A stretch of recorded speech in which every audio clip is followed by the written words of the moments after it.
Depending on where you live, the cold is either something so central to your life for 4 to 8 months that it makes you completely forget that you could ever be warm, or you live somewhere where you never really have to deal with the snow. And if you don't have to deal with the snow, that's a big deal. The environments that we live in affect the art that we make. You aren't going to experience something in and out every single day without it somehow, in some way, leaking into the stuff that you make. Many composers and songwriters have had to deal with the snow throughout their lives, and it has seeped into their music in different ways. Look at a composer like Sibelius, a Finnish man. He captured the Scandinavian snow in the first movement of his violin concerto. The opening of the first movement, we hear these repetitious strings. As the soloist starts, we start exploring these snow-covered lands, covered top to bottom, trying to find anything that's living. It's mysterious, it's gripping, it gives this cold atmosphere that keeps us listening. This, of course, is not the only approach. Look at Puriant's 2015 album, Frozen Niagara Falls. This entire album is about the debilitating effects of cold on people. It takes their ideas, desires, and sufferings and enhances them. Songs explain the death and fatigue that lives within these people's lives, whether it's the quest to remain holy in a twisted world, or the contemplation of suicide, or confirming to themselves that hunger is normal. To be hungry! Hunger is normal! I'll meet you there! In this sense, the cold is something that harms. It's something that kills you, changes you, takes from you. It is something that deteriorates oneself.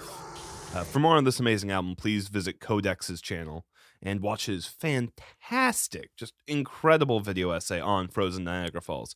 They did a great job, and also, funnily enough, is from Toledo. So when I'm writing about winter and cold, so is Codex. Only difference is that they're talking about Northwest Ohio cold. I'm talking about Northeast Ohio cold. But yeah, I always have to support an Ohio-based music reviewer. One more interpretation of the cold. One that is vast and uncaring. It's a void that is so large that we could never hope to understand it. This is the approach that Natural Snow Buildings takes with its three-way split with Ice and Grind and Twin Sister Moon on The Snowbringers Cult. Every song on this album is slow and big. The three groups offer different soundscapes that are not easily approachable, but very easy to lose yourself in. In Falling In, you can see a landscape that's not necessarily hostile, but not one that we're really allowed to explore. It's just there. It lets its presence be known, and we, as a listener, have to try and comprehend it. And there are, of course, many other ways of expressing the cold, however. I didn't even talk about things like Eskimo by the Residents, or the very real, very existing Arctic ambient genre, or, I don't know, Christmas music. But there is a more neutral way of expressing the cold, one that we're going to be talking about today. The cold can just be there. And this is different from the Snowbringers Cult, mind you, because that album explores the cold as a soundscape that one cannot fully grasp, something that is so big and gigantic that we are kind of at the whim of the music. But there are albums that keep the cold at the distance of a window, or a street corner, or the off side of the road. The cold is there. You might be inside, or you might be wearing gloves and a scarf, but you get to experience something that other albums haven't expressed yet, or at least the ones that I've mentioned. The cold is desperately, desperately quiet. Stand out in the cold in the early morning. The only sound is wind, and people may be heard far off in the distance driving their cars. It's a very lonely experience. I think the reason why we have so many winter albums or essential winter songs and relatively few, say, spring, fall, or summer songs, is because the silence of winter. Spring has the sound of rain to keep us company. Summer is full of bugs, lawnmowers, and, in my case, frogs. Fall has the falling of leaves and squirrels busily preparing for the winter. They are already full of sound, complete symphonies just by stepping outside. Winter is almost begging for sound at times. And with so few distractions, not to mention a lack of sunlight, any farm-fresh ingredients, and earlier nights, it's easy not just to get depressed, but to get to thinking about difficult questions, staring out at that cold, quiet night. In this way, the snow stops being a foundation for musical ideas and a necessary part of the sound. Ideas for a song start being encoded with cold. Revelations about yourself have temperatures associated with them. And these cold, contemplative days are the foundation for a singer-songwriter's first album, under the name Little Kid.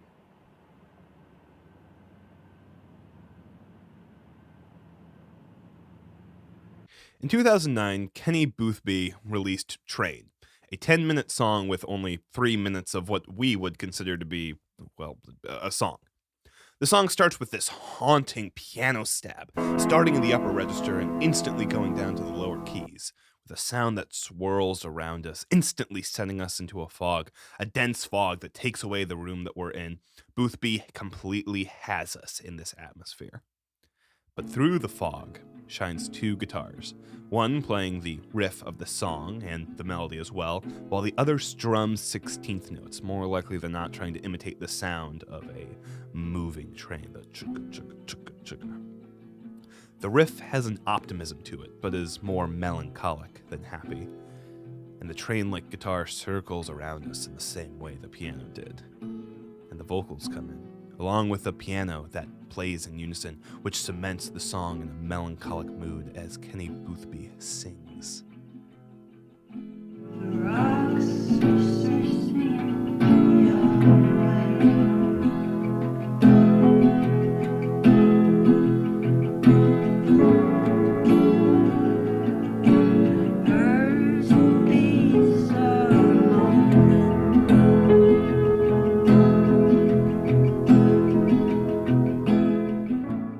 Boothby keeps us in this atmosphere while the train finally comes, which takes over the song, and we are left for 7 minutes with the sound of trains and the environments they are in. The song itself is simple. The chord progression repeats itself the entire song. It's melodically melancholic, but it's relatively simple. But with these simple ingredients, Boothby has transported us into a completely different world. From the start of Boothby's sonic experiments, he has already shown an amazing ability to create atmospheres and to show off his voice, which is as fragile as glass, but still sturdy enough to be able to make a strong, powerful point. We see his ability for guitar writing and his love for apparently the most beautiful piano in the world. Why does my piano not sound like that? Most importantly of all, we see his love for trains and for field recordings. From the start, Boothby has a sound, and it was a sound that he would further expand on in his debut release as Little Kid, Logic Songs.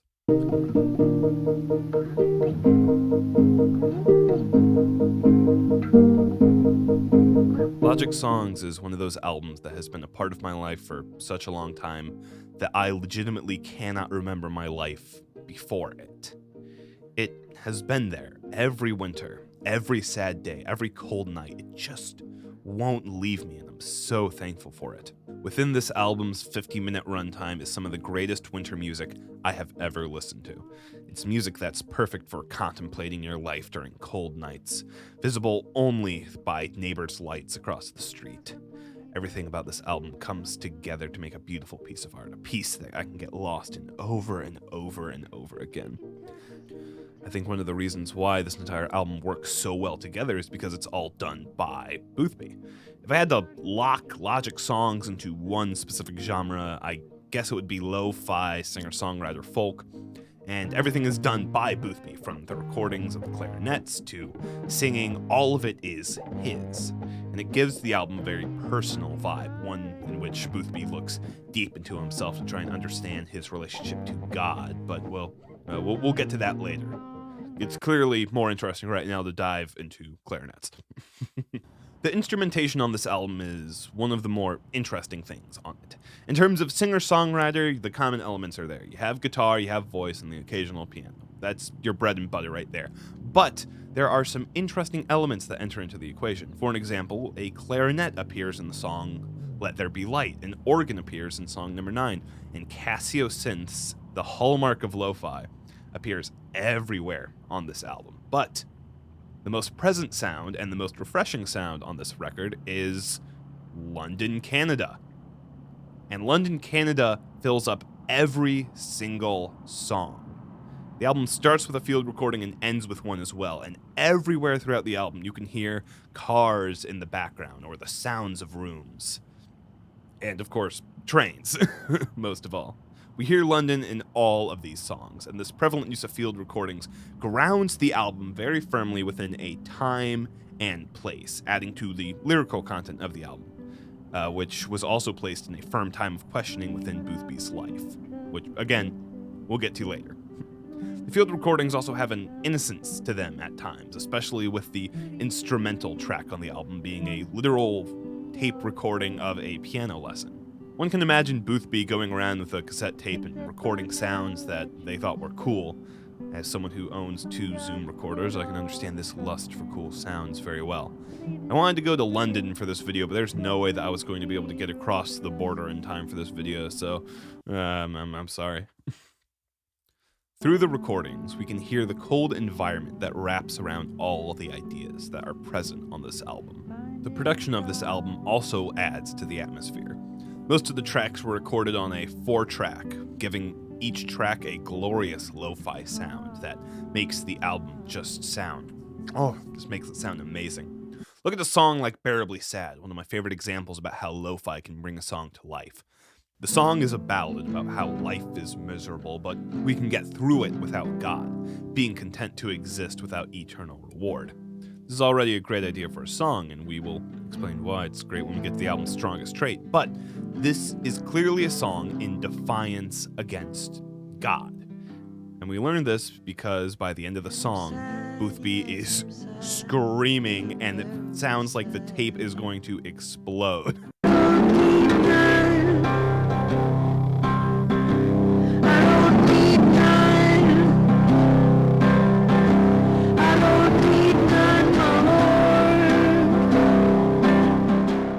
First off, from a sound perspective, this clipping sounds incredible. It sounds rich, it sounds full, I love it. It gives the climax of this album so much power, with the peaking adding to the emotionality to really drive the message home here. The rest of the lo-fi production on this record is much more soothing, and we will look at examples of that when we look at some of the individual tracks. Though the production makes this album have a deep atmosphere for the listener to get lost in, one that's baked in Canadian cold, this album excels most of all with its lyrics. The main lyrical theme is faith versus logic, and Boothby sings about both sides of the issue. This is one of the things that makes this album stand out, even though this album stands on the side of religion being good. Boothby has said in interviews that he viewed the songs against Christianity as being almost a parody of his friends who were losing interest in the faith during the making of this record. You can see the beginning signs of Boothby's atheism and a more complex relation to Christ rather than just the Lord and his people are good. So before you make a comment saying something like, I can't wait to listen to the atheist singer-songwriter folk album and hear Christians get owned epic style, that's not the vibe of this album. I would never make a video about music like that. Every song is crushing in its own way, highlighting the difference and gap that comes from believing different things and how that separates people. And I think we should just dive into the songs right now to be able to see what I'm talking about. The album starts with The Train Behind My House, which works very, very well in explaining everything about the album.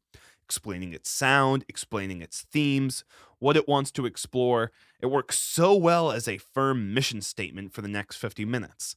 The track starts with a haunting recording of a train cross warning, that bing, bing, bing, that gets almost completely consumed by a foggy drone, deep, dark, and cold, with slow, bright melodic lines cutting through the dark that offer a reprise from the darkness, but not from the frozen soundscape that Boothby has thrown us into.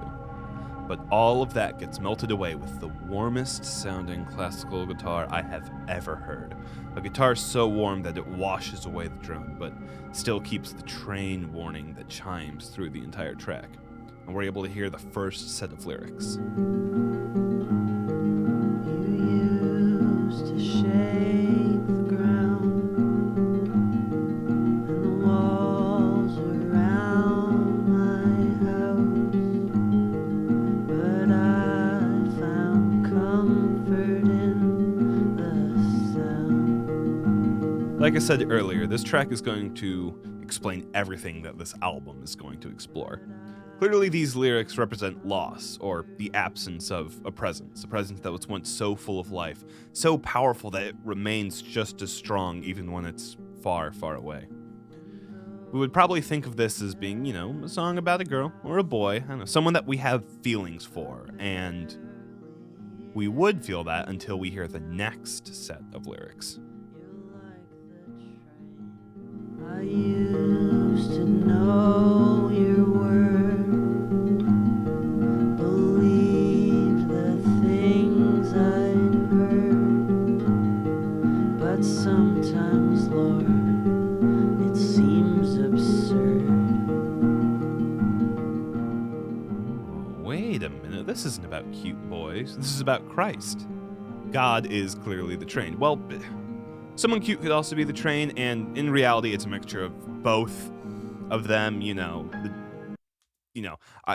This person still believes in the faith, so they're no longer around with me. I no longer believe in the faith, so Christ is no longer with me. You know what I mean.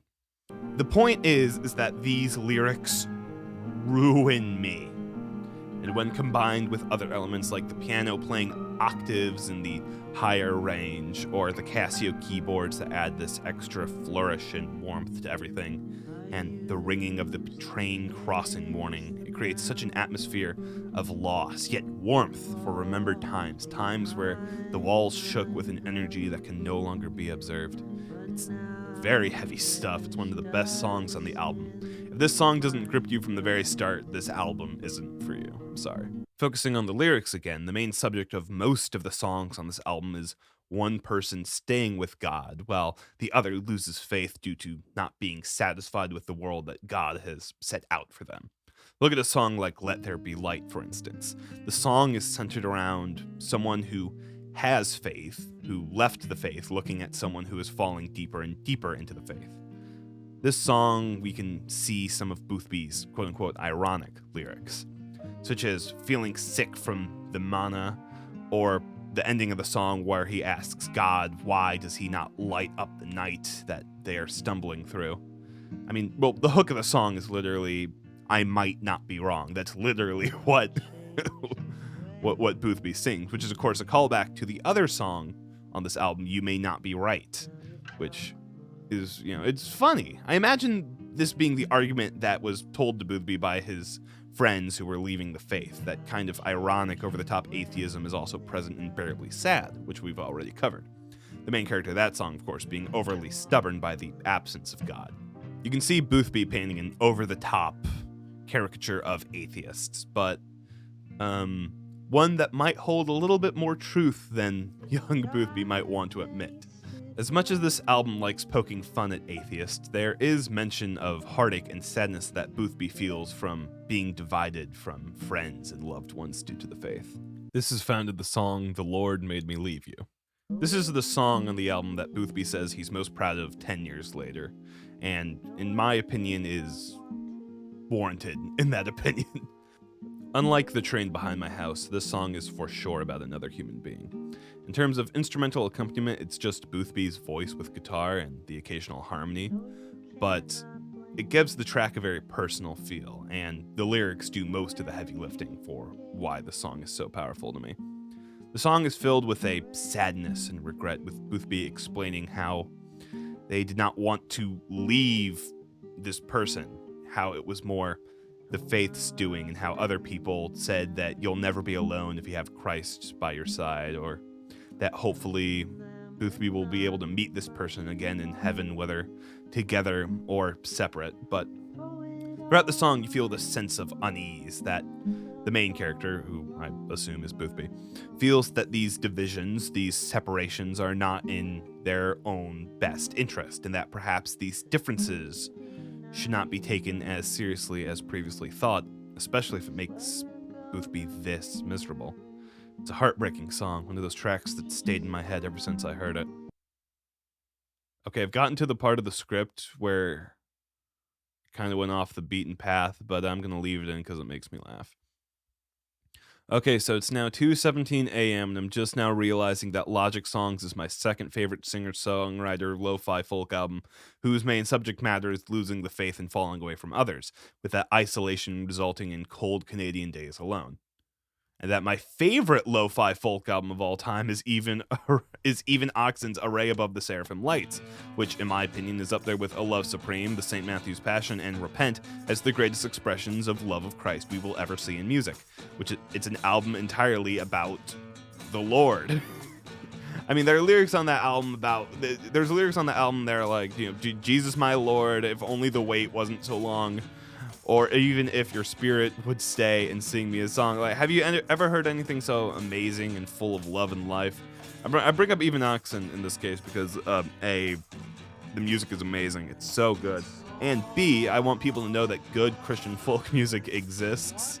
And that, I don't know. I haven't made a video in like 13 months. This entire video is just me trying to get my swagger back. It's hard to write something that you actually feel confident about and love enough to give to someone. This video needs to be out by the end of today, and I have a paper due. Well, whatever. I'm just gonna finish this video. After the release of Logic Songs, Boothby put out the Underrated Map EP, which continued the sound that Boothby cultivated on Logic Songs. And if Logic Songs is meant to be a semi-parody of atheists, then the Map EP is Boothby going completely into questioning the Lord and feeling more and more unsatisfied by the faith. The title track of the EP, Map, directly asks the Lord, could you send me a map to heaven and back, or else rewrite your holy book, just keep in all the good and leave out all the bad, why didn't you think of that? I don't think I've heard a song that's ever been so brazenly frustrated with God. The production mirrors more of this frustration. No field recordings, no clarinets, no extended ambient sections. The only instrument besides Boothby's voice and classical guitar is a single Casio keyboard. It feels much more confrontational and much more removed from the cold as the signature of Logic Songs. In fact, it reminds me of a lot of the other indie lo-fi folk albums from Canada, and specifically in London. As Boothby would go on making music under the name of Little Kid, he would invite more people onto that project, helping with things like recording, drums, things like that. It gives Little Kid much more of a band sound than a solo project sound done by one impassioned individual. Boothby has spoken about how Logic Songs was made in a very quick matter, with songs being thought of quickly, lyrics be written down quickly and recorded quickly, mixed quickly, and that with the new material, there's a lot more time to develop a song, to demo it, to play it live, and really give the song the time that it needs to be able to grow rather than rushing it to be able to just have something that's finished. And that with giving a song the time, you end up being a lot more satisfied by it rather than just writing a bunch of stuff and putting it out. And as someone that has made maybe 3 songs, I can agree with this, especially when it comes to mixing. You should always put way more time into mixing than you think you need. However, music can also work as an amazing time capsule, one that can perfectly capture a time, place, and mindset that can make for an enchanting, gorgeous album. One that feels so personal, so tied to a place and temperature, and is able to perfectly capture the beginnings of a loss of faith, that through heartbreaking songs, they can act as perfect companions. They are songs that can help me stare out at the cold Ohio nights deep in thought.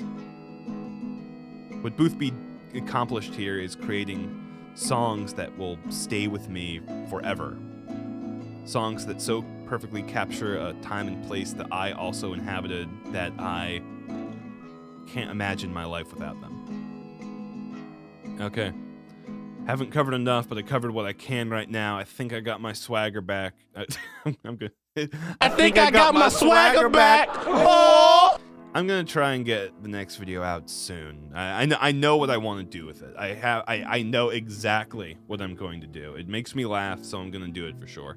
And hopefully it won't take 2 months, or in the case of the last video, 13 months. Christ. Yeah, hopefully it'll be back April 1st. It'll be a fun video.